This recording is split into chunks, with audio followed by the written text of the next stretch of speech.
Assalamualaikum warahmatullahi wabarakatuh ya. Selamat pagi, semangat pagi semuanya ya.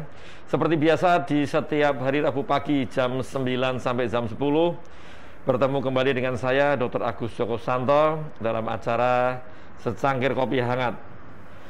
Di mana acara ini seperti biasa kita akan membahas masalah apa itu autoimun, terus kemudian sistem imun tubuh kita dan juga terkait masalah vaksin ya. Sebelumnya akan kita sapa dulu nih dari Alergi Imunologi Internet Solo ya. Selamat pagi, semangat pagi semuanya. Dan silakan join ya, gabung ya untuk penyintas autoimun nih. Mana ini suaranya belum ada ya suaranya dan ini joinnya belum nih ya. Silakan ikut bergabung. Nanti silakan bertanya karena memang pada hari ini kita sekaligus nanti akan memperingati sebuah hari ya. Hari apa itu makanya ikut join dulu ya. Kemudian dari YouTube, Facebook maupun Instagramnya Rumah Sakit Dr. Mardi ya. Selamat pagi, semangat pagi semuanya. Silakan join ya, ini Sobat Mardi semuanya ya. Silakan join, silakan bergabung. Kemudian silakan bertanya juga, tidak apa-apa ya. Karena di acara hari Rabu ini kita menghadirkan narasumber yang kompeten di bidangnya. Jadi nanti tidak ada hoax, boleh nanti di-share ya. Dan seperti biasa, karena acara ini di jam 9 sampai jam 10, ini biasanya kan sedang kerja ya, aktif bekerja. Jadi kalau memang belum bisa ikut secara live, itu nanti bisa dilihat kembali di YouTube maupun Facebooknya Rumah Sakit Dr. Mardi ya, tulis saja Secangkir Kopi Hangat ya, Agus Joko, nanti akan keluar banyak sekali. Sudah ada 88 episode ini insya Allah hari ini ya, sehingga memang cukup banyak, tinggal milih aja apa ya, topiknya macam-macam. Nanti mungkin akan kita ulang. Dan Sobat Mardi maupun penyintas autoimun silakan mengusulkan topik ya. Sebenarnya topik apa sih yang diinginkan kan beda ya. Mungkin dari kita dari sisi medis kita menyampaikan topik yang mungkin ini baik atau menarik untuk kita. Tetapi untuk yang mohon maaf untuk yang Sobat Mardi penyintas autoimun mungkin kan ada perlu yang topik-topik yang sekiranya itu memang lebih bermanfaat ya, kan kita juga tidak begitu tahu ya. Jadi silakan nanti mengirimkan syarat dan juga topik apa yang mau diusulkan ya.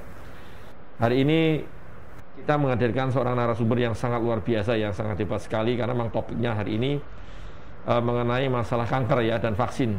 Dan sekaligus nanti untuk memperingati World Cancer Day ya, hari kanker dunia sebenarnya tanggal 4 Februari kemarin, tapi tidak apa-apa. Jadi ini masih dalam rangka hari kanker dunia, sehingga kita menghadirkan seorang narasumber yang berkecimpung di dalam kanker ini juga ya. Jadi beliau ini seorang yang sangat luar biasa, bisa menari, bisa menyanyi, masak juga pintar ini, nanti kita tanya ya. Karena ya memang sangat energik beliau ini ya. Hari ini kita menghadirkan narasumber kita dan juga beliau ini juga di Rumah Sakit Dr. Mardi ya. Seorang spesialis bedah khusus di kanker ya. Karena bedah ada bedah tulang, bedah saraf dan sebagainya. Ini beliau ini di bedah yang khusus kanker saja ya. Kita hadirkan narasumber kita hari ini ya, Dr. Widianti Swoto ya, spesialis bedah onkologi. Gimana Dok? Sehat-sehat? Sehat. Sehat ya, alhamdulillah sehat ya. Secara udara di luar, tapi di luar mendung-mendung sedikit ya. Ya begitu ya, Dokter Widianti ya, Swoto ya. Jadi mungkin Sobat Mardi dan penyintas autoimun mungkin ada beberapa yang kenal, tapi memang agak sulit sekarang ya, karena pakai masker ya. Masker nggak kelihatan wajah. Nggak kelihatan hanya maskernya aja. Kelihatan masker sama mata saja. Ya. Dok, ini mungkin Dokter Widianti bisa menyampaikan ini sedikit nih. Kalau biasanya kan kalau tidak kenal nggak sayang ini ya biasanya ya. Silakan Dokter Widianti, mungkin bisa menyapa dulu dari Sobat Mardi dan penyintas autoimun. Jadi sedikit informasi Dokter Widianti. Jadi kalau hari Rabu ini kita ada 5 channel ya, karena memang kita khusus autoimun.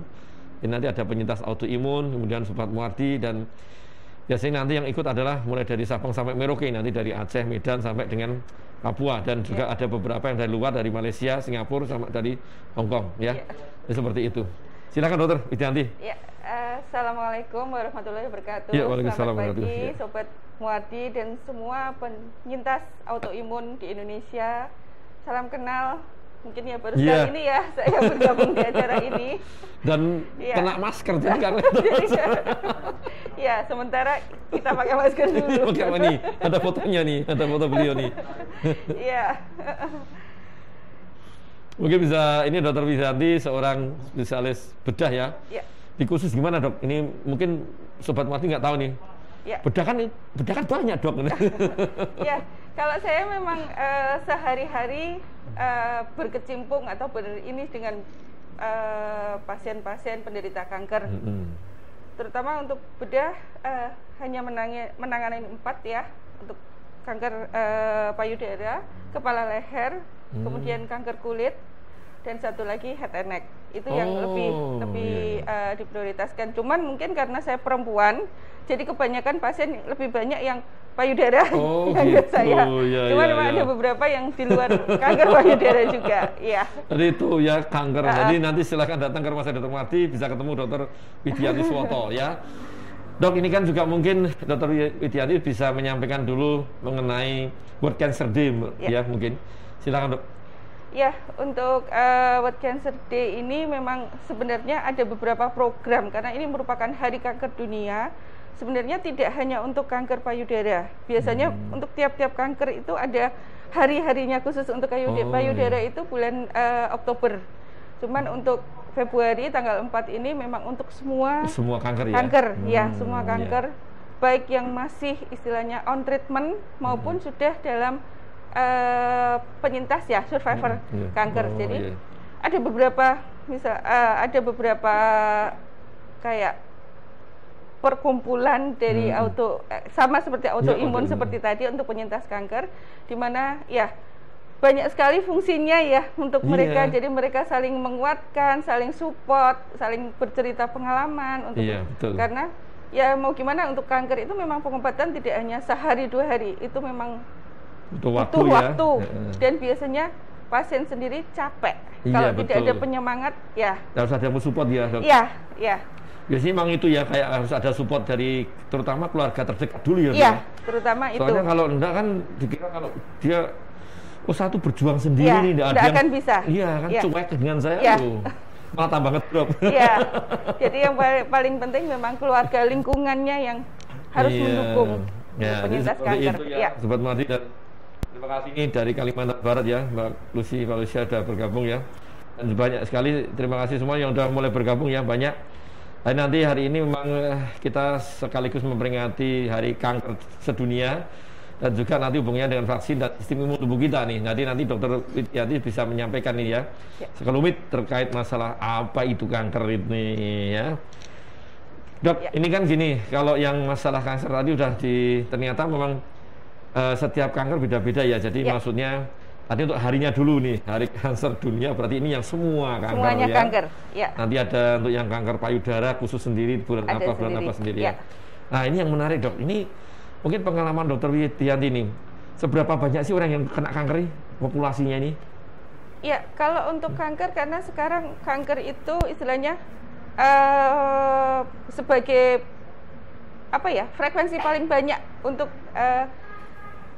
selain penyakit-penyakit yang lain, dan yaitu sebagai penyebab kematian paling banyak. Tapi sebenarnya kanker itu istilahnya bisa kita kendalikan, kita kendalikan. Jadi itu bisa kita istilahnya kita hindari untuk efek samping dari kankernya sendiri. Tapi memang yang harus butuh perjuangan yang keras dari pasien dan keluarga. Itu yang memang harus ada kerjasama gitu, karena selain dari kankernya sendiri, otomatis pasien akan mengeluh ada keluhan segala macam, termasuk menyebabkan kondisi fisik karena imunnya yang akan turun.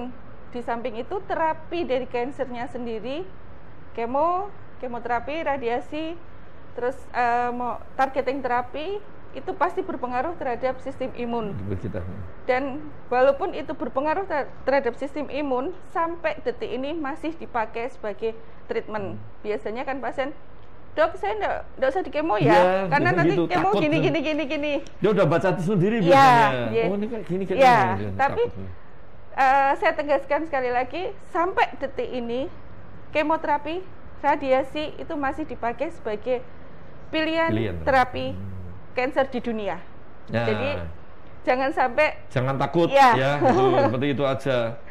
Kan orang takut ya, Dok ya? Iya, biasanya kita gitu. Takut brodol rambut. Lah.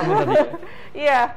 Cuman ya efek itu adalah salah satu efek samping selama pengobatan. Tapi asal istilahnya imun tubuh kita itu bisa kita kembalikan. Itu efek itu hanya sementara selama masih dalam terapi. Ya, tapi tidak akan membuat sampai down asal kita bisa mengimbangi. Jadi bagaimana pasien itu menyikapi selama dalam terapi sehingga imunnya akan tetap terjaga. Bagus, ya. Dan itu yang penting kita butuh support dari keluarga juga nih. Kemudian dari Instagram dulu tadi, dari atas Mbak. Tadi ada yang menyampaikan nih Dokter Widianti, dokter idola tadi ini ada nih. Dari Dul Mantri nih, Dokter Widianti SPB Om konsultan dokter idola. Nah, idola nanti hadiah lagi, makanya datang ke sini ya.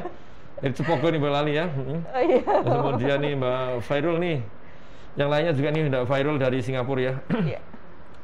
Terus ini dari ini aja dulu, dari Facebook dulu aja.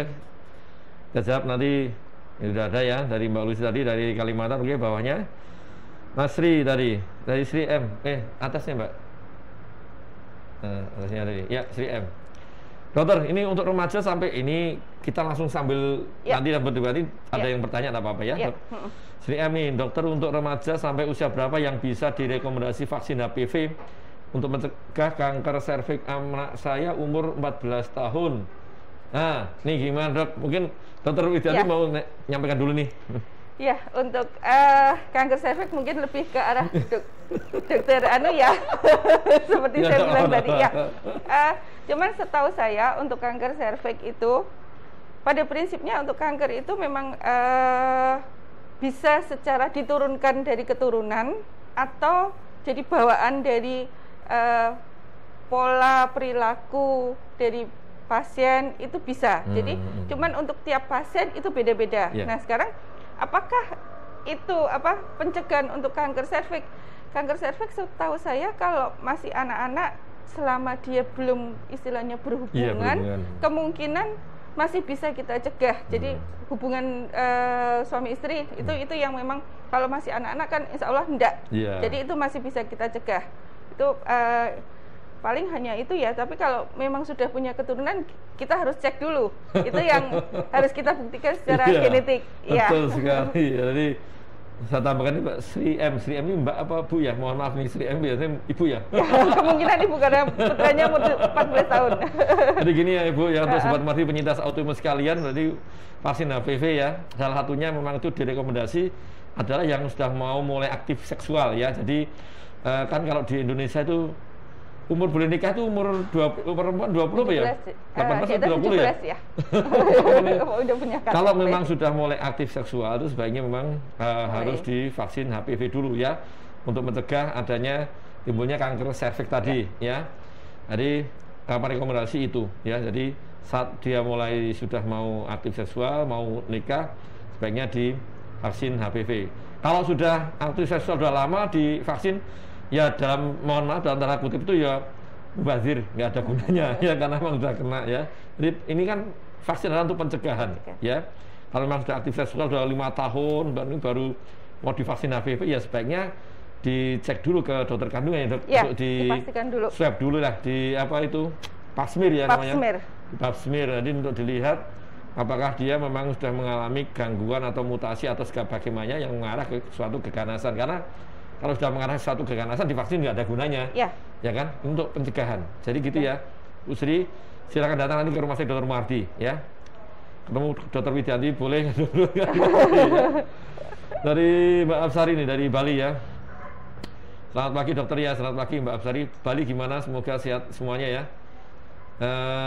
Ini hadir, maaf dok, saya mau tanya, ibu saya ada riwayat kanker rahim dan sudah diangkat, apakah itu bisa menurun ke saya yang punya autoimun? Nah ini Dokter Widianti nih, bagus tadi, kita udah sepintas tadi disampaikan Dokter Widianti ya.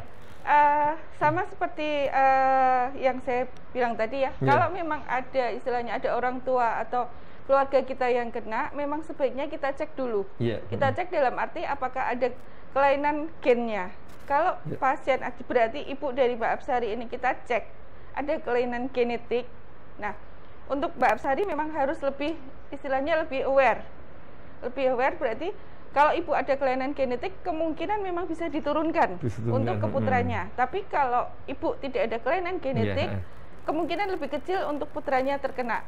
Karena masih bisa terkena karena pola hidup tadi. Iya, jadi masih banyak faktor sih. Tapi untuk memastikan bisa atau enggak, ibunya harus dipastikan dulu ada genetik yang bermasalah, ada mutasi atau enggak, baru nanti bisa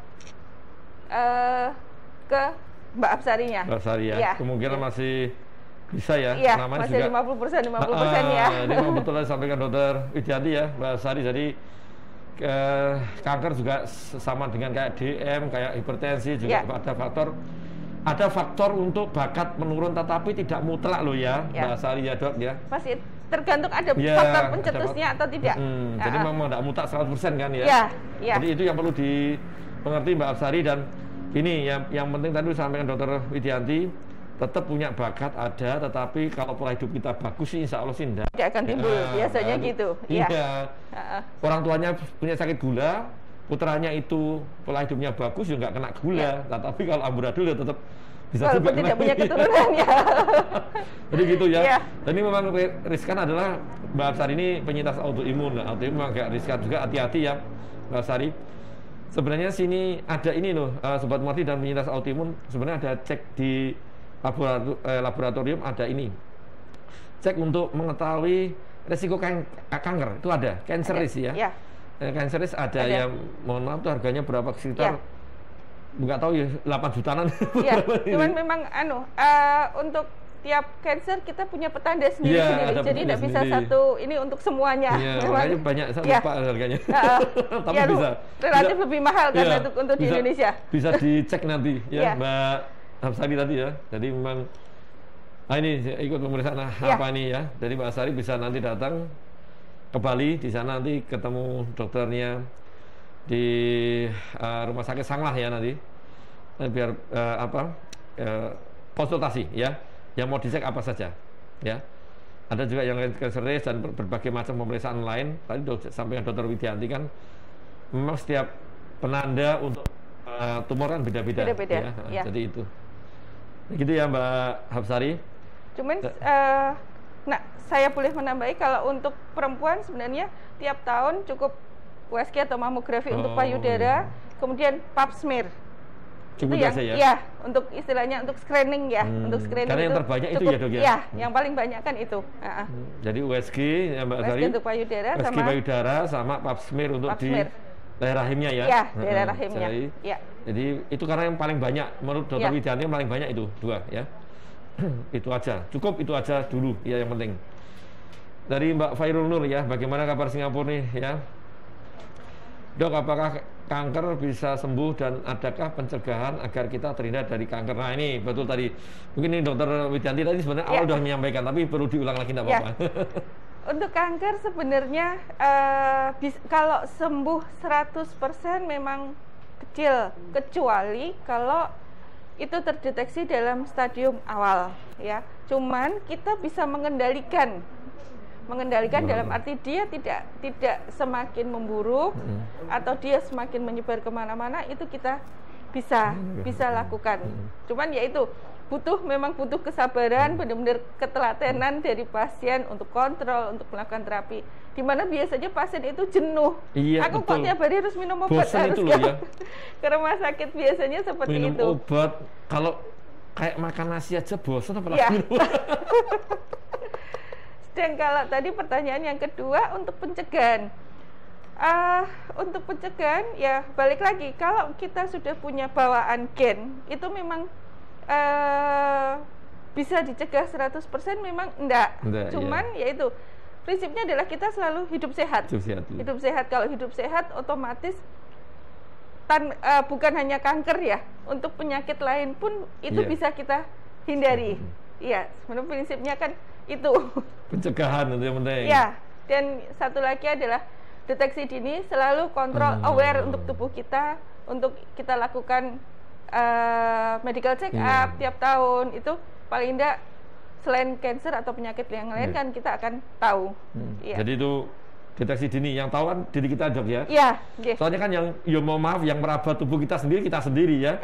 Itu kan malah kadang, loh, ada benjolan dikit gitu kan, itu ya. Iya. Itu sebaiknya Harus kontrol. lebih aware. Iya, soalnya kadang orang kan, ya mohon maaf kan, ya nggak ada yang tahu. Yang tahu kita sendiri aja. Jadi itu ya, Mbak Fairunul ya. Jadi pencegahan penting, dan ini juga ini saya sampaikan nih, Dr. Widianti, COVID ini ya, tetap pencegahan ya, 5M itu 5M. ya, 5M ini saya ulangi, 5M ya, tidak hanya 3M, 5M, biar nanti COVID segera berakhir nih, ya, salah. Berakhir. Jadi memakai masker yang benar. Jadi memakai masker benar itu lubang hidungnya jangan nampak ya, lubang hidung nampak itu tempat itu masuknya lubang hidung. Dan yang kedua itu kalau ketemu teman itu kan kadang, Dok, ya, itu pakainya masker, ya kan? Terus kemudian setelah apa itu dia cerita malah diturunkan. Lah, iya. Terus nanti dipakai lagi, nggak ngomong, kan malah aneh, kebalik itu. Harusnya saat bicara pakai masker. Nah, kalau mau dilepas ya diam aja itu nggak apa-apa. Itu nggak apa-apa ya. Pakai masker yang penting ya. Terus kemudian cuci tangan yang rajin ya, rajin cuci tangan. Kemudian rajin cuci tangan ini pakai sabun, ya, sebaiknya pakai sabun dan air mengalir. Di baskom pakai air sabun, air mengalir ya. Terus kemudian menjaga jarak ya, jaga jarak yang penting. Kemudian yang penting adalah yang keempat, kalau bisa jangan bepergian ya, mengurangi mobilisasi ya, kemana-mana enggak usah. Jadi kita mengurangi pergerakan, pergi kemana enggak usah. Dan yang terakhir adalah menghindari kerumunan. Ya mohon maaf kan, Dok, biasanya kalau habis bersepeda itu bareng-bareng kan, nanti kumpul bareng, copot masker, makan bareng, nah itu makin jadi klaster baru nanti. Jadi itu pencegahan. Kanker juga tadi sudah sampaikan Dr. Widianti kan gitu ya, pencegahan penting. Pencegahan lebih baik. Jadi kalau udah kena sulit ya, Dok, ya. Dan biasanya memang yang, Dok, lah ini pengalaman Dr. Widianti gimana? Yang datang ke tempatnya Dr. Widianti biasanya itu sudah stadium apa, lanjut atau dini? Rata-rata ini, banyak kan? Iya, kalau memang karena masyarakat kita istilahnya itu tadi saya bilang tadi, takut untuk kemo, takut untuk sinar. Nah, mereka banyak memang yang lebih memilih untuk jalan lain dulu. Jalan lain, tapi kalau nanti sudah benar-benar angkat tangan baru. Nah, alternatif berarti ya? Iya. Nah, itu yang bikin terus terang saya sendiri sedih kalau sudah lihat seperti itu. Mau diapakan kalau sudah seperti ini? Diapain, bingung ya? Iya, cuman kan mau gimana kan, pasien memang harapannya kan tinggi ya. Sudah, kita balikan lagi niat ke pasien mau gimana. Kalau mau kita sembuh ya, kan nggak mungkin itu bareng. Efek samping dari tetangga sebelah itu kan yang menurut orang-orang awam itu aman. Tapi kan kalau kita secara medis kita lihat jelas-jelas tidak aman sekali kan. Nah, itu yang harus berperang dulu kalau sama biasanya kan pasien. Katanya orang gitu, Dok. Nah, makanya itu. Katanya sana bagus. Katanya ini bagus kan, Dok. Makanya itu, bener. Nah, makanya itu sulit juga, itu memang berat juga. Itu memang Dr. Widianti aja bingung nanti kalau ketemu itu biasanya kan sudah stadium lanjut. Mau diapain juga bingung ya. Terus nanti tanya, Dok, nanti bisa sembuh enggak? Nah, sering dapat pertanyaan itu kan? Iya, yang paling sering itu. Terus jawabannya gimana jawabannya? Ya kalau saya balikkan lagi, tergantung dari pasien. Mau gimana? Kalau mau sembuh ya, ayo kita berjuang bareng. Karena nggak mungkin saya, Bu operasi, Bu obat, Bu ini, tapi tanpa ada kemauan dari pasien dan keluarganya ya, nggak akan bisa berhasil. Nah, semuanya. Begitu itu, Sobat Mardi. Jadi memang sulit sekali.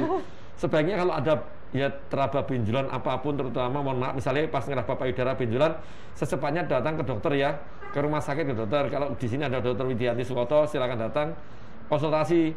Ya mohon maaf, jangan diobati sendiri kan. Rata-rata kan lihat ya internet gitu kan. Mau diobati dengan coba ini apa-apa, wah nanti datang sudah rusak semua itu. Dari ini yang Instagram dulu nih, Hardianti Laras ini, dokter tanya, jika pemeriksaan imunohistokimia hasilnya ER/PR KI67 ya negatif, HER2 positif, artinya gimana ya, Dok? Waduh, susah sekali nih. Ini Dokter Widianti nih. ER/PR negatif, HER2 positif, ya itu sebenarnya tergantung dari jenis PA dan stadiumnya. Memang kalau untuk ER/PR KI67 HER2 itu kita melihat asal terbentuknya dari kanker payudaranya dan bagaimana nanti sifatnya itu. Tapi tergantung juga, kita balik lagi pada saat beliaunya datang ke dokter sudah stadium apa. Sebenarnya itu yang menentukan, bukan dari pemeriksaan ERPR KI67 itu bukan, tapi daripada saat pasien datang ke dokter. Kalau IHC itu hanya menentukan kira-kira apa yang harus kita istilahnya kita cegah dulu. Apakah kemo dulu, ini dulu. Sebenarnya itu. Oh iya. Sebaiknya tetap apapun datang ke konsultasi ya, Dok. Iya. Tetap balik lagi waktu stadium awal ya. Yang dilaras nih ya. Ya silakan datang ke rumah Dr. Mardi, nanti biar konsultasi dengan Dr. Widianti lebih lanjut ya. Jadi tadi yang penting adalah sudah seberapa lanjut, sudah ibaratnya metastasnya apa enggak? Iya, sudah metastasis atau belum. Sudah menyebar atau enggak, ini yang penting ya. Iya. Itu ya, ini pintar sekali berarti jangan-jangan dokter juga nih. Kemungkinan. Jangan residennya nih. Nyoman Sutrisni ya, Sutriani dulu dari FB ini. Pagi Dok, saya sebulan lalu baru dikuret karena ada penebalan dinding rahim. Wah ini enggak apa-apa lah bagiannya sini. Dan bulan depan mau operasi karena ada miom juga. Saya mempunyai riwayat ibu yang pernah kanker rahim. Dok, apakah keputusan saya ini sudah tepat atau ada solusi lain? Saya juga penyintas lupus. Terima kasih Dok. Wah ini gimana Dok? Ya, prinsipnya sama. Sesuatu apapun itu yang ada dalam tubuh, walaupun miom lebih ke arah jinak ya. Itu adalah sesuatu yang tidak normal. Lebih aman kalau itu kita buang dengan istilahnya tetap kita mempertimbangkan kondisi fisiknya untuk lupusnya. Kalau itu sudah bisa dikontrol, bisa melakukan istilahnya menjalani untuk pembiusan untuk operasi, memang sebaiknya memang diambil karena ya gimana itu penyakit ya. Masa kita mau gembel lah istilahnya. Iya. Nah ini juga nih, ini dikuret terus penebalan ya. Mau operasi miom sebaiknya memang diambil Dok ya. Diambil ini Nyoman ya. Sebaiknya silakan tadi pesan Dokter Widianti adalah diambil aja karena apapun itu suatu penyakit gitu. Dan sebaiknya diambil, tetapi tetap tadi melihat kondisinya ya, kondisi juga ya. Kalau Mbak Nyoman tadi itu autoimunnya masih belum terkontrol, apalagi lupus itu ya mungkin tidak ada waktu, bukan emergensi ya.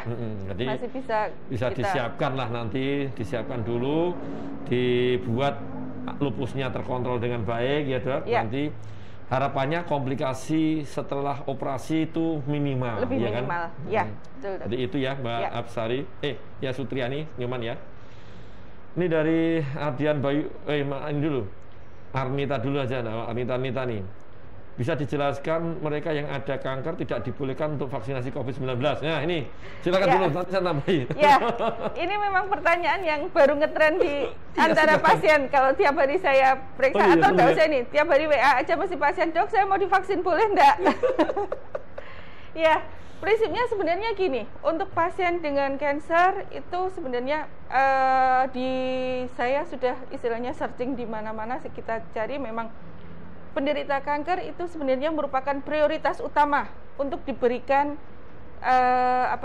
vaksin. Cuman masalahnya kondisi sekarang ini kan kondisi pandemi, di mana memang sesuatu masih baru dengan wabah semuanya. Mungkin ketersediaan vaksin juga belum bisa memenuhi semua. Jadi lebih kita prioritaskan, dalam arti prioritas mana yang lebih membutuhkan dulu. Untuk penderita kanker memang bukan prioritas utama untuk first line ya, katakan seperti itu. Tapi kalau misalnya nanti sudah pada saatnya, ada beberapa istilahnya penderita kanker ini kita bagi menjadi beberapa kelompok. Prioritas utama untuk mendapatkan vaksin dan prioritas kapan ini bisa kita tunda. Dan memang itu tidak bisa istilahnya, kalau istilah orang Jawa digebiah uyah, harus sekarang, harus enggak. Semua tetap harus konsultasi sama dokter yang merawat. Saya sudah bisa enggak ini dilakukan kemo vaksin? Apakah memang harus sekarang atau saya tunda dulu atau gimana? Nah, itu biasanya case by case. Cuman prinsipnya kalau pertanyaannya, ya penderita kanker prioritas utama. Karena gimana penderita kanker, imunitas akan turun karena kankernya, kemudian ditambah dengan terapinya itu semakin turun. Jadi prioritas utama sebenarnya penderita kanker, cuman yaitu balik lagi. Waktu awal memang penelitian tidak ya. Jadi seperti itu ya si Mbak Arnita. Jadi betul sekali dari sampaikan Dokter Widianti tadi. Jadi saya tambahkan juga vaksin ya. Jadi vaksin itu prioritas vaksin sekarang adalah untuk nakes dulu ya.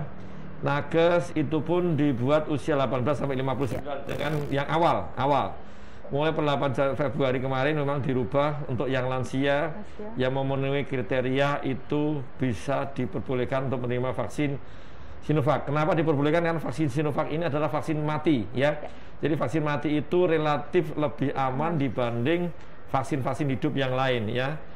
Jadi orang tua kemarin waktu awal dilakukan memang lansia itu tidak diikutkan, tetapi dari report-report laporan ternyata orang tua juga boleh. Jadi boleh. Kanker juga, autoimun juga ya.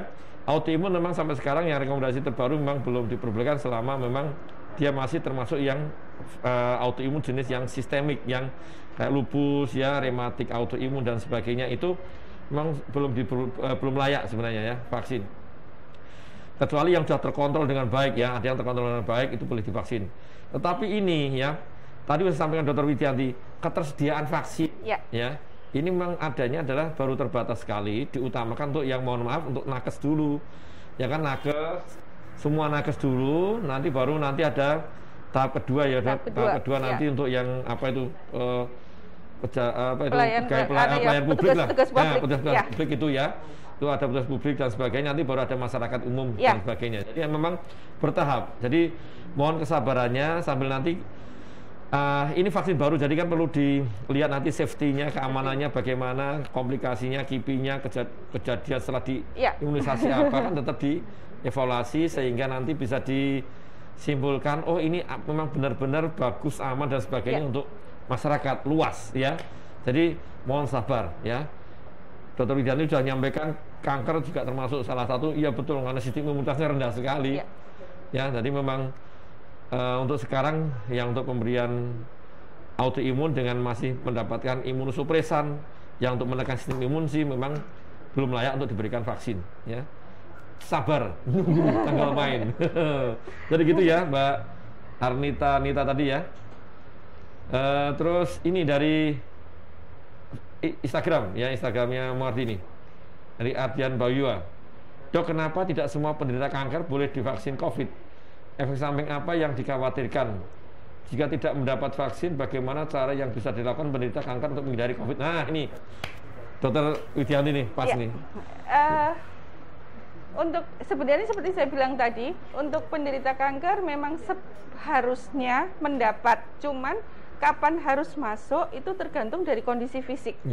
Pada saat masih dalam penanganan terapi, kita lihat dulu kondisinya, bisa enggak kita lakukan vaksin? Memang enggak bisa, ini kayak kanker payudara bisa, kanker ini enggak bisa, ini enggak bisa, itu enggak bisa kita tentukan seperti itu, karena sama-sama kanker payudara pun kita harus lihat pasien satu dengan pasien yang lain. Nah, selama memang itu belum kita berikan, ya balik lagi ke 3M tadi.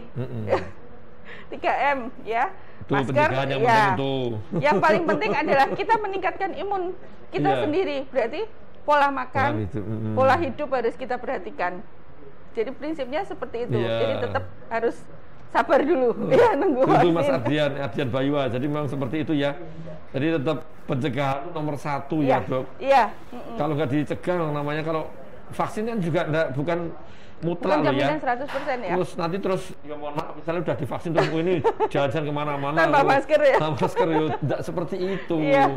Ya tetap apapun ya, sudah sampaikan Dokter Widianti tadi, pencegahan yang utama. Yang paling penting itu. Utama ya, apalagi kalau ya mohon maaf udah kanker, ini dengan sistem imunitasnya rendah, otomatis kalau misalnya tidak diimbangi dengan pencegahan kan mudah sekali kena ya. COVID. Nanti yang sehat-sehat itu ya hati-hati, merasa sudah sehat, terus nanti kumpul dengan yang kanker tadi. Seperti itu. Bubras tuh. Ya Dari Jurid Satria. Pak, gimana cara penyembuhan pasien dengan keluhan kolangiokarsinoma? Apakah bagus untuk kemoterapi? Oh, dengan kemoterapi kolangiokarsinoma nih. Ya. Silakan dokter. Ya, untuk penyembuhan tetap balik lagi, saya tidak bisa istilahnya menentukan harus kemo atau enggak. Tetap harus lihat stadium dan terapi hasil-hasil semuanya ya. Jadi tetap kita harus lihat dulu baru bisa kemo atau enggak. Karena kondisi fisik juga sebagai penentu apakah kemo atau tidak. Sebaiknya datang ke rumah sakit Dr. Mati ini. Pak Jurid Satria ini di sekitaran Solo Raya enggak ini? Solo Raya silakan datang, Mas Nandi. Yang ada dokter yang akan mengevaluasi dulu, mengevaluasi dulu ini mana yang cocok, ya kan tidak semua cocok dok ya? Belum tentu terus nanti, oh kok kenapa si A itu di kemo kok enggak kan? Enggak biasanya itu. Pasien biasanya itu, Bertanya seperti itu, membandingkan biasanya. Saya dapat apa atau yang sana enggak gitu biasanya. Oh dia dapat sanda gitu, bisa seperti itu. Dia dapat ini ya. Yang enggak nyari adalah yang musibah. Kok dia kakinya sakit saya enggak? Mudah-mudahan ya. Dari Ron Rani Febriana. Jadi gitu ya Mas Jurid, nanti silakan datang ke rumah Dr. Mati, nanti dokter akan mengevaluasi ya. Rani Febriani Atmajani. Pagi Dokter Anti dan Dokter Agus, salam sehat selalu J. Mau nanya aja dok, sebetulnya apakah ada tanda atau sinyal paling mudah yang bisa kita jadikan acuan jika ada kanker di tubuh seseorang? Mohon infonya. Nah ini Dokter Widianti nih. Ya, untuk itu termasuk deteksi dini ya untuk kanker. Jadi karena saya bilang tadi untuk tiap kanker gejala dan ininya beda-beda. Prinsipnya adalah kita lebih aware ke tubuh kita. Kalau memang ada sesuatu, apakah itu benjolan, apakah keluar cairan lewat tubuh kita yang tidak normal, itu kita harus sudah mulai aware. Apa ini? Nah, sebenarnya ya itu paling penting. Kita lihat ada benjolan atau tidak, apakah ada cairan atau sesuatu yang keluar lewat lubang-lubang, misalnya lubang hidung, telinga. Yang di luar biasanya ya? Ya, di luar biasanya. Kalau biasa. Itu yang kita sudah harus mulai, ada apa ini? Nah, seperti itu. Itu yang sering diabaikan. Biasanya kalau sudah bentuk besar, baru. Jadi itu ya Rani Herbiana. Jadi apapun tadi sudah sampaikan Dokter Widianti, kalau terutama ada benjolan yang maaf itu apa? Yang tidak normal lah. Maksudnya di tempat yang tidak normal, apa keluar cairan macam-macam ya. Yang di luar normal ya. Di luar normal. Ya. Kalau misalnya tadi ya mau congean pun, kalau congean yang jelek ya harus hati-hati juga sama. Nah, Reni Herbiana ya. Dari Mbak Winarsi ya. Ya, assalamualaikum dokter. Waalaikumsalam nih ya. Pagi dok, saya penyintas autoimun, pernah operasi tumor otak. Apa tumor yang sudah dioperasi bisa suatu saat muncul lagi karena saya sering nyeri kepala hebat dan muntah? Apa bisa bermanifestasi di tempat lain dan gimana cara membedakan tumor dan kanker? Dan pemeriksaan apa yang efektif untuk penyintas autoimun? Wah, ini banyak nih. Tumor otak pernah dioperasi otak, bisa kumat enggak? Terus bedanya kanker dan tumor apa? Kalau balik lagi kita lihat pada saat operasi jenisnya apa? Apakah itu ganas atau enggak? Nah, sekarang tumor ganas itu sering kita sebut sebagai kanker. Tapi tumor itu dalam bahasa kedokteran adalah benjolan. Jadi benjolan itu bisa kita katakan sebagai tumor. Tumor ada dua macam, jinak dan ganas. Tumor ganas ini yang kita sebut sebagai kanker. Nah, balik lagi, apakah itu bisa tumbuh lagi? Tergantung. Kalau itu hasilnya jinak, berarti tidak akan bisa tumbuh lagi. Kecuali kalau memang belum bersih atau masih ada yang biasanya kalau di otak, kalau di tempat-tempat organ-organ, tempat-tempat yang vital itu memang biasanya tidak bisa diambil. Nah, itu masih bisa ada keluhan. Tapi kalau itu memang ganas, bisa. Nah, gimana caranya untuk ininya ya? Harus tetap, saya bilang tadi, walaupun itu sudah diambil, paling enggak berapa bulan harus kontrol, kita monitor. Itu yang jenuh seperti saya bilang tadi, sudah diambil sudah. Nah, itu yang sering. Kan udah diambil. Lah. Padahal kan ada tahapan-tahapan untuk kita monitor, perlu obat apa untuk penghambatan, itu yang masyarakat kita suka sepenting penyakitku hilang, benjolanku hilang. Nah, gitu yang itu membuat pasien tidak datang lagi. Terus kemudian kalau sudah beberapa bulan datang lagi, "Dok, ini loh gara-gara operasi jadi seperti ini." Nah, betul. Ini seperti itu yang paling sering, ya. Jadi yang disalahkan operasinya. Udah dioperasi udah jadi jelek gini. Iya. Biasanya gitu. Sering ya memang ya, mohon maaf ini memang ya harus konsultasi betul ya Mbak Win ya. Tadi tumor tadi. Lah, ini enggak kita enggak yang kalau orang ini Dok, orang dengan awam itu kalau lihat ini tumor, ini kanker, itu yang khasnya apa? Kalau yang kanker tuh orangnya kurus, atau yang kalau tumor enggak selalu ya? Ya, enggak selalu sebenarnya, karena tergantung dari pola makan pasien juga. Karena walaupun itu ganas, bisa juga terjadi pada pasien dengan yang gemuk. Itu bisa. Jinak pada orang yang kurus bisa. Jadi itu tidak bisa dipakai sebagai patokan. Ya, prinsipnya kalau itu benjolannya itu tumbuhnya cepat, itu lebih, ya bisa kita katakan 80-90% itu ganas. Oh iya. Cuman yang sering bikin ini tidak nyeri, Dok. Ya? Nah, itu. Wah, ini ya kalau tidak nyeri susah sekali ya. Gimana ya? Kalau dianggap hanya benjolan aja, ini tidak nyeri. Baru nyeri itu baru seminggu. Ternyata seminggu sudah keluar darah, sudah ada nanah. Makanya kalau ada yang pasien datang itu, "Dok, ini baru kapan? Baru berapa hari, Bu?" Baru seminggu, 2 minggu. Nyerinya. Karena itu ya nyerinya. Iya. Mungkin udah lama ya? Iya, karena udah lama. Jadi walaupun benjolan itu ganas, belum tentu harus ada nyeri. Iya. Itu yang sering salah kaprah juga. Ya, jadi selama ini enggak apa-apa kok. Ini baru seminggu ini terasa nyeri, makanya saya baru kesini. Nah, padahal sudah kemana-mana ya. Nyeri karena sudah ada penyebaran atau sudah jadi luka, sudah berdarah, itu yang baru. Itu mah nggak sulit ya biasanya ya. Ya. Ya, makanya tadi deteksi dini ya. Ya. Sepintar-pintar mungkin inilah apa yang mengetahui kondisi tubuh kita sendiri, Dok ya.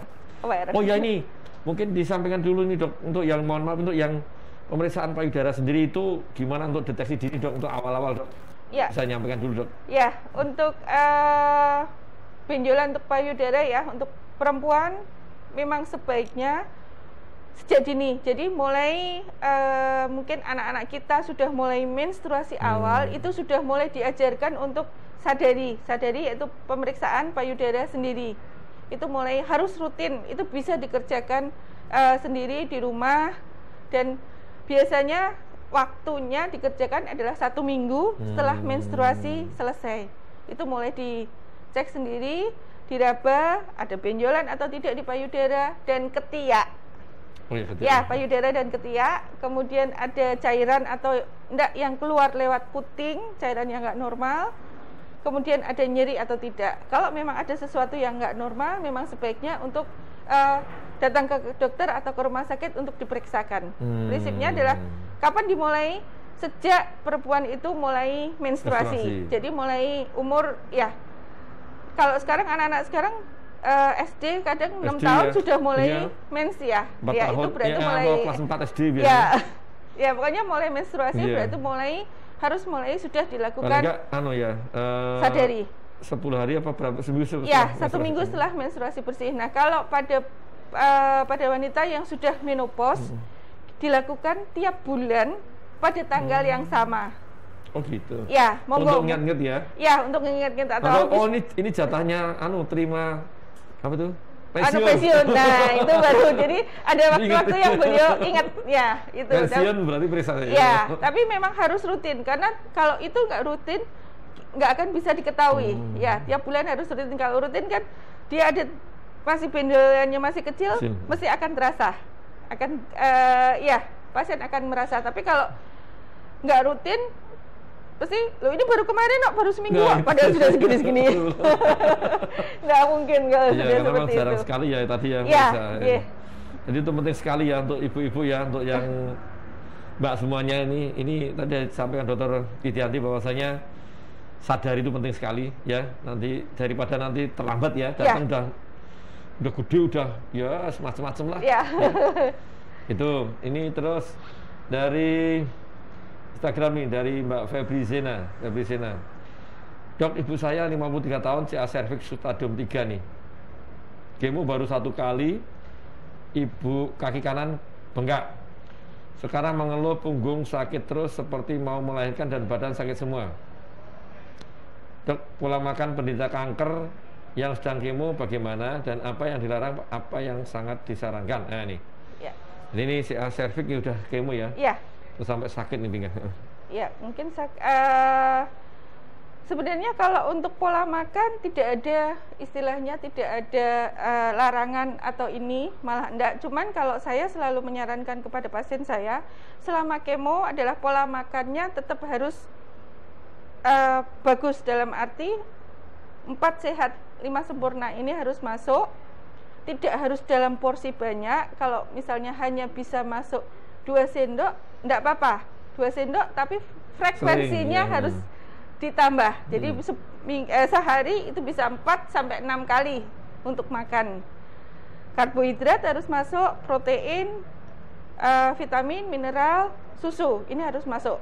Karbohidrat tidak harus nasi. Iya. Monggo. Biasanya kalau kemo itu lihat nasi aja kayak lihat sesuatu yang bikin muntah. Nah, itu bisa diakali dengan karbohidrat yang lain. Jadi prinsipnya tetap harus masuk. Ya dicemil-cemil ya, mungkin jagung dicemil-cemil, itu pokoknya tetap harus masuk. Bisa dia masuk ya. Biasanya yang salah karena tidak bisa masuk hanya minum jus. Oh iya, minum jus. Nah itu, cuman kalau jus perut kan jadi penuh. Iya. Gizinya tidak ada, tidak terpenuhi. Karbohidrat, protein mungkin hanya sedikit, yang banyak kan hanya vitamin sama mineral aja. Tapi karbohidrat sama proteinnya kan tidak masuk. Jadi itu yang bikin lemes. Jadi selama kemo itu sebenarnya asal kita bisa istilahnya menjalani kemo, biasanya tidak ada keluhan mual, muntah segala macam, tidak ada sebenarnya. Sebenarnya ya. Ya. Jadi itu kalau makan yang sarankan, kita tambahin makan yang saran, pokoknya yang tidak alergi itu itu boleh masuk. Kalau yang alergi tidak boleh. Tidak boleh. Yang kedua kali kalau perut sakit tidak boleh. Tadi karbohidrat macam-macam boleh dok ya? Boleh, ya. Mau singkong, ketela, mau kentang, mau jagung, mau apa, yang penting enak dimakan. Nah, terus ke perut nyaman gitu ya. Jadi penting itu dulu ya, yang alergi tidak boleh. Dan ini tadi untuk masalah dia mungkin punggungnya sakit, mungkin nanti konsultasi ya, bisa datang ke dokter kandungan ini ya. Dokter kandungan nanti biar dievaluasi. Mungkin perlu difoto juga ya untuk melihat apakah memang ada penyebaran atau tidak. Semoga sih belum ya. Apa itu efek dari kankernya yang kan, mohon maaf ini sudah stadium 3 ya. Stadium 3 berarti sudah agak. Sudah, makanya ada kakinya bengkak ya. Ya, bengkak juga ini kan kaki kanan bengkak ya. Jadi kemungkinan besar sudah ada menyumbat salurannya, kelenjar getah bening sesumbat, bengkak kaki. Evaluasi ya, datang ke dokter yang merawat nih, dokter kandungan ya. Silakan nanti datang, kalau sekitaran Muardi ya datang ke Muardi. Ya. Tadi gitu ya Mbak Febri Zena ya. Makanan tadi ya. Dari Isti Kina ya. Assalamualaikum Dokter Anti nih. Matur nuwun, ilmunya sangat bermanfaat. Kok kenal Dokter Anti nih? Panggilan Dokter Widianti kok Dokter Anti? Paten saya berani. Nah, ini juga terusan dari Febri Zena tadi. Susu yang disarankan susu apa dok? Nah ini mungkin Dokter Anti punya gambaran dulu. Ya, sebenarnya kalau susu tidak ada patokan ya. Kalau saya malah lebih menyarankan untuk yang susu untuk anak-anak. Oh, ya. Gizinya kan lebih jelas terpenuhi ya. Bukan istilahnya ya. Kalau sekarang kayak dulu itu masih ada ya kental manis. Cuman itu kan bukan susu ternyata ya. Nah itu yang itu banyak lemaknya. Itu yang memang tidak disarankan. Tapi kalau susu boleh, monggo, mau apapun yang masuk. Itu yang suka, karena biasanya memang agak susah pasien untuk konsumsi susu, tapi tidak melulu harus susu. Kalau misalnya susu tidak bisa, kita bisa pakai olahannya, es krim atau puding yang banyak susunya, itu bisa. Otomatis kan sama nanti kandungannya. Mungkin kalau pasien kemo lihat susu mesti nek. Lihat aja dah. Ya, gitu. tapi kalau es krim biasanya mau. Biasanya, oh kalau es krim mau dok gitu. Jutaan es krim Ya. menarik hati. Tapi bukan es krim yang pinggir jalan yang tong-tong-tong zaman kita kecil itu. Iya betul. Iya. Ya, betul. Iya kan dulu sering ya SD ya, itu susunya memang kita ragukan. Nah, itu susu ya. Tadi Ya. susunya betul tadi dokter Anti ya, dokter Widianti. Tadi memang apapun ya susu boleh tadi. Yang jelas tadi saya sampaikan kalau nggak tahan ya nggak usah minum susu ya. Kalau tahan dengan susu baiknya tetap karena memang terpenuhi dong ya. Itu gizinya bagus. Susu segar kalau paling bagus ya, cuman kan agak sulit juga. Yang jelas susu apa yang bisa masuk ke perut itu aja yang dipakai dulu. Soalnya setiap orang beda-beda. Bu dokter dong, si A itu bisa minum susu ini kok saya nggak bisa, lah orangnya beda-beda, perutnya beda, ya kan? Tadi nggak kepingin. Jadi itu ya susu. Jadi itu dokter Anti. Jadi mau menarik sekali kan memang masalah kanker. Kanker ini memang kalau kita tanya, kanker kan orang juga mikir. Nah ini pertanyaan juga nih. Ini kan karena baik bedanya dokter Anti kan, yang penting pertanyaannya banyak mana antara laki dan perempuan, ya banyak perempuan karena dokter Anti ngurusinya kanker payudara. Iya sebenarnya hampir sama ya. Sebenarnya hampir sama, cuman jenisnya sendiri-sendiri. Untuk kanker payudara memang 90%, 99% itu pada perempuan, tapi 1% bisa. Ada ya? Ada. Saya selama mulai dari sekolah sampai sekarang mungkin ya hanya 10 pasien. 10 pasien aja? Kanker payudara yang pada laki-laki. Ya, tetap ada. Ya, walaupun dia jadi minoritas. Tapi untuk kanker prostat mungkin kan jelas laki-laki ya itu ya, mungkin perempuan. Kalau perempuan nggak punya prostat. Betul. Betul. Ya. Kanker, ada juga ya wujudnya. Iya. Tapi lebih ganas nggak? Lebih ganas dibanding wanita? Enggak sama? Lebih ganas.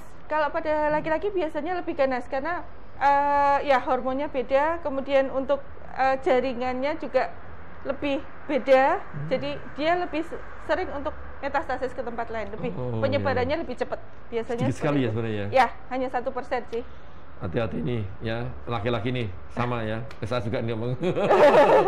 Hindari merokok, gitu. Jangan minum alkohol. Gaya hidup yang baik, ya kan? Nah, itu penting itu. Makan minum yang baik, istirahat cukup, hindari stres. Ya, paling penting itu. Ternyata ada juga. Kita baru tahu nih ya. Jadi memang menarik sekali. Dok lah kalau untuk pengalaman ini dok, untuk pengalaman dokter Anti nih ya, sebelum selesai ya.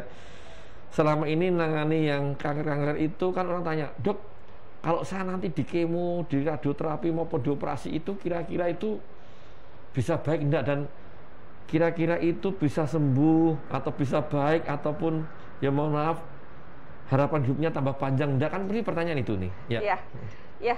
Kalau saya memang teori memang ada ya, teori dalam arti stadium segini untuk survivalnya berapa tahun, berapa bulan itu ada. Cuman saya selama ini banyak melihat keajaiban pada pasien ya, dalam arti pasien stadium lanjut secara teori hanya hitungan berapa bulan, berapa ini, tapi selama ini banyak yang bisa survive sampai bertahun-tahun. Tapi ada juga yang dia stadium awal hanya bertahan beberapa bulan.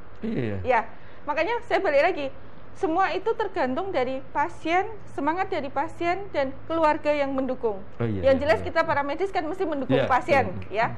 Sekarang tinggal niat dari pasien, mau sembuh, mau berjuang, benar juga. Dan keluarga. Prinsipnya hanya itu, karena ini memang kita butuh perjuangan keras, ketelatenan dan kesabaran untuk pasien-pasien untuk survival penyintas kanker. Itu yang paling penting. Support dari keluarga nih, dokter Anti sudah nyampaikan, support keluarga itu utama sekali sebenarnya. Ya misal dari suami atau istri yang penting kan itu juga ya. Nah kalau yang mohon maaf misalnya istrinya sakit, suaminya nggak ngurusi, langsung pasti ngedrop sekali tuh sistem imunnya. Dan diobati apapun tetap tidak menolong saya kira ya, sulit sekali untuk bangkit ya.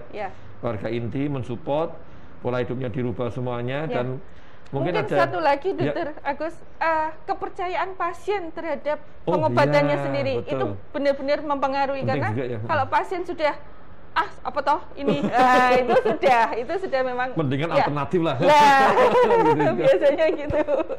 Ya benar Iya. juga, kepercayaan betul ya. Kepercayaan Pak. Kalau sugesti itu penting, kalau nggak ada sugesti, kalau sama dokter aja sudah enggak, kita ini saya nggak respect sama itu sudah Ya. sulit itu ya. Iya, Oke, biasanya pengobatannya. gitu. Betul, sugesti percaya dulu, yakin, dan terakhir percaya bersama Allah ya. Ya. Dan itu dibantu dengan apa? Kadang kan ada juga yang istilah apa dok, yang ternyata dengan sedekah malah bagus, Ya. dengan apa ini ya. Ikhtiar Ya, kan coba, ya, ikhtiar tetepan ya. tetap coba, Ya. semua ikhtiar dicoba ya. Jadi memang semua hal bisa dicoba. Bisa, ya. Yang paling penting adalah semangat. Ya. Dokter Anti aja Ya. semangat sekali. Tadi di awal saya udah nyampaikan, dokter Anti sebenarnya pintar masak loh. Cuma nggak Masak. sempat waktunya. Ibu itu pintar masak, Iya. makanya saya kira ini putranya juga pintar masak ini. Tadi gitu ya. Iya.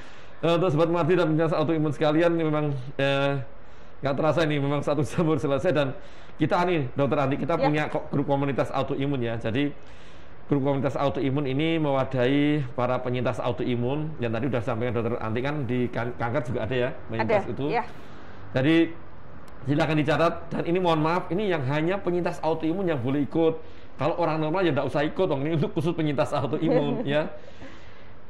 Nomor WhatsApp-nya ya dicatat, itu di 0852 8206 2239 ya. Saya ulangi, grup komunitasnya autoimun ya, silakan bergabung di 0852 8206 2239 ya. Silakan nanti ikut bergabung. Dan siaran ini ya, live streaming pagi hari ini kita bisa melihat kembali di YouTube maupun Facebooknya Rumah Sakit Dr. Marti. Jadi jangan usah kecewa kalau nggak bisa ikut live ya dok. Ya. Soalnya ini jam 9 sampai jam 10 kan semua ya kita tahu pada kerja ini. Pada kerja. Kita aja nggak kerja nih. Ini kita kerja nih, edukasi. Ya, edukasi. Dan jangan lupa gimana dok, kalau sudah dilihat diapain ini? Ya, kita like dan follow subscribe ya. Ya, dan boleh di-share. Ya, Jadi kita share. di-share itu karena memang di acara ini kan tidak ada hoax, karena kan Ya. Sang Kopi Hangat ini menghadirkan narasumber yang kompeten di bidangnya. Jadi insya Allah nggak ada hoax. Dan apabila ingin berkonsultasi lebih lanjut ini dengan dokter spesialis pilihan Anda, ini bisa melalui, sekarang ini ada video call nih, karena memang kecanggihan ya teknologi. Ya. Jadi kalau apa itu istilahnya kan dengan COVID kan pada Dengan takut ke COVID, rumah sakit boleh. ya. Ada telekonsul ya. Jadi ada telemedicine, kan ada telekonsul. Jadi jarak jauh, nggak usah datang ya. Silakan dicatat ya. Silakan dicatat untuk nomornya kalau mau telekonsul ya. Nomornya adalah 081 12 67 1881 ya. Saya ulangi, jadi bisa memilih dokter spesialis pilihan Anda dengan telekonsul, tidak usah datang. Nomornya adalah di 081 12 67 1881. Misalnya mau ketemu dokter Widianti, tidak usah datang telekonsul itu dengan saya dokter Agus, bisa dengan telekonsul seperti itu ya.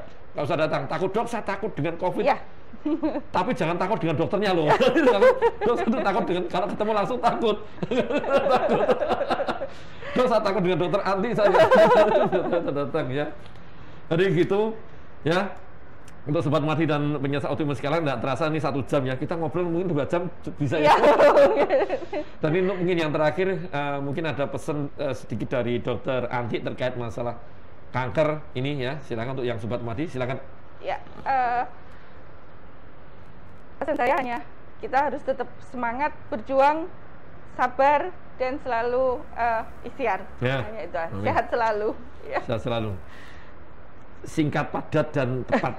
Dokter Widianti ya. Jadi memang itu pesan dari beliau, dan terima kasih dokter Anti ya. Sama-sama, atas kehadirannya di acara Sang Kopi Hangat di pagi hari ini. Dan insya Allah setiap hari Rabu pagi kita akan ketemu ya di jam 9 sampai jam 10. Nanti suatu saat kita akan menghadirkan kembali beliaunya, Dr. Widianti Suwoto, biar bisa hadir di acara ini ya. Kayaknya tertarik juga nih. Tertarik juga ya. Jadi itu. Dan juga sobat Marti dan penyintas autoimun sekalian, juga terima kasih semuanya atas atensinya, dan insya Allah kita ketemu minggu depan dengan topik yang berbeda dan tidak kalah menarik dengan juga di hari ini ya. Terima kasih sekali lagi dokter Anti ya. Kita cukupkan sekian pertemuan kita di pagi hari ini di acara Sangir Kopi Hangat bersama saya Dr. Agus Susanto. Akhirul kalam, wassalamualaikum warahmatullahi wabarakatuh ya. Semangat pagi. Selamat pagi.